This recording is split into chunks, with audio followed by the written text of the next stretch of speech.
You know, what if I told you that the most dangerous trap you could ever fall into isn't set with force, but with a smile? At its core, that's what a confidence game is. It's not just about lying. It's a masterclass in persuasion, and it works by tapping into something that's fundamental to all of us, our natural instinct to trust. Man, this quote from Lewis Carroll just nails it, doesn't it? It's chilling because it's so accurate. A real con artist doesn't come at you like a threat. No, they welcome you in. They make the trap look like the safest place in the world, all with those gently smiling jaws. All right, so to really get how a con works, we got to break it down. First, we'll look at the players, the grifter, and their target, the mark. Then we'll walk through the whole playbook, how they build trust, how they get you totally committed, and maybe most importantly, why we so often miss the obvious red flags. And finally, we'll get into the aftermath and the very human need to believe that makes this all possible. Okay, let's kick things off with the two main characters in this whole drama. The grifter, that's the con artist, and the mark, who is their target. And right off the bat, you have to get this idea out of your head that this is just about a bad guy tricking a dumb person. Oh no, it is so much more complicated than that. This is such a critical point. Con artists aren't really born evil. I mean, take the story of Ferdinand Damara, the guy they called the Great Imposter. He actually posed as a naval surgeon during the Korean War.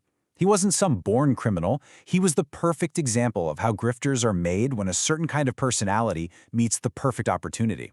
A need pops up, like a shortage of doctors, and someone with the right disposition just steps in. They show up right when they seem to be needed the most. This quote really gets to the absolute core of why we fall for this stuff.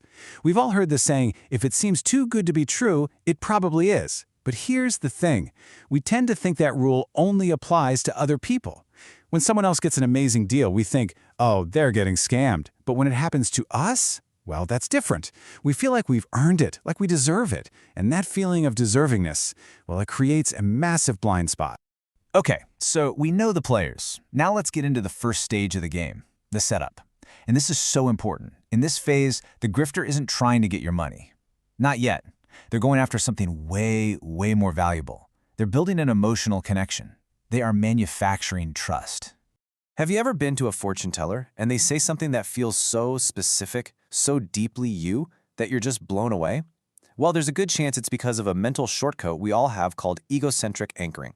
A con artist will say something super general, like, you're often your own worst critic. And because we're all stuck in our own heads, we instantly fill in the details from our own lives and think, wow, they really get me. It feels personal, and boom, instant connection. So a huge part of the setup is what's called the play. Think of your brain as having two systems. You've got the slow, logical, rational system that likes to analyze things.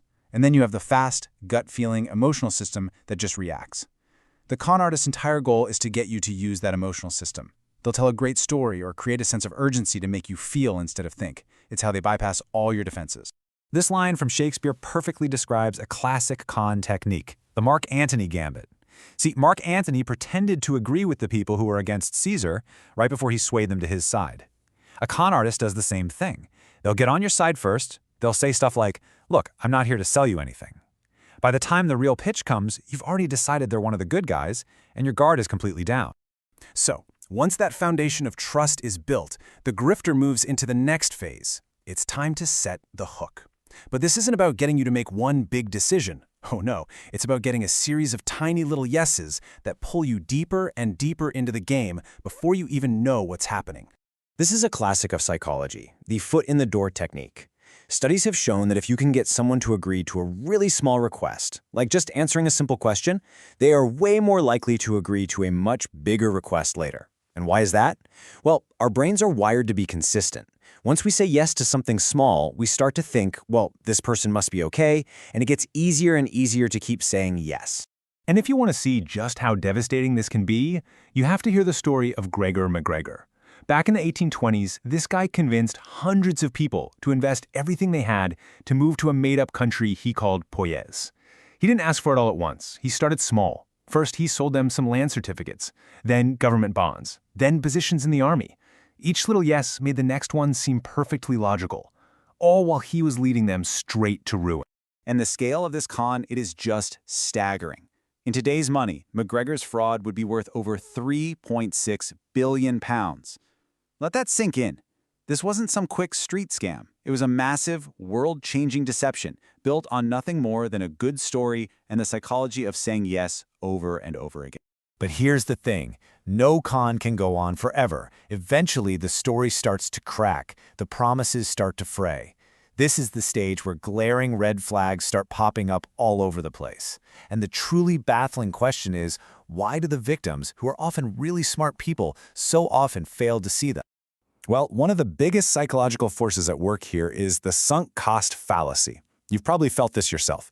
Once we've put time, money, or our emotions into something, it becomes incredibly hard to walk away, even when it's obviously a disaster.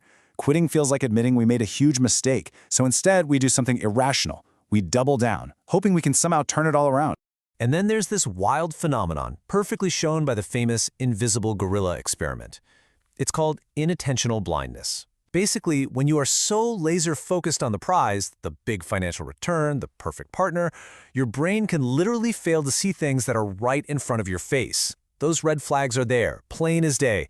But to the mark, they're as invisible as a man in a gorilla suit walking through a basketball game. So this brings us to the end. The game is over, the con is complete, the money's gone. But what comes next is often a strange kind of quiet. You'd expect outrage and police reports, but what you often get is silence. And the reasons for that silence tell us just as much about ourselves as the con itself. So why don't more victims come forward? Well, the number one reason, by far, is just profound, gut-wrenching shame. People are terrified of being seen as a fool. They worry about their career, their reputation, what their friends and family are going to think. And to make it all worse, a really good con artist is a master at twisting things around to make the victim feel like it was all their own fault. And then you see one of the most bizarre things in all of human psychology, sometimes called the fix. This is when the con has been completely exposed as a fraud, and some of the victims still refuse to believe it. They'll actually defend the person who ripped them off. When a pair of evangelists were on trial, their followers were in the courtroom shouting, "Amen." The need to believe that their first decision was the right one can be so strong that it literally overrides reality. So, when you pull back and look at the whole picture, what's the big takeaway? Why have confidence games been around forever, and why do they still work? Well, it's because they tap into one of the deepest, most powerful parts of being human, our absolute need to believe. Now, after hearing all this, it's easy to think, that's it, I'm never trusting anyone again. But honestly, that's not the lesson here at all. In fact, studies show that trusting people tend to be happier and more successful. Trust is what holds society together. The real goal isn't to become a cynic. The goal is to become more aware of our own biases, our emotional triggers, and our deepest desires. Because that self-awareness, that's our best defense. I think this quote from the psychologist William James just says it all. Our willingness to live on a chance, that's what gives us hope. We are fundamentally wired to believe in good things, in better stories, in a brighter future. That's not a flaw in our design. It's central to what makes us human. A con artist just takes that beautiful, hopeful part of our nature and twists it for their own gain. And so I'll just leave you with this final question to think about. Now that you understand these powerful psychological forces at play, our desire for a special fate, our need to be consistent, our unshakable hope for a better story, how can you move through the world? Not with cynicism, but with a more thoughtful, more critical, and more self-aware approach to the stories you choose to believe.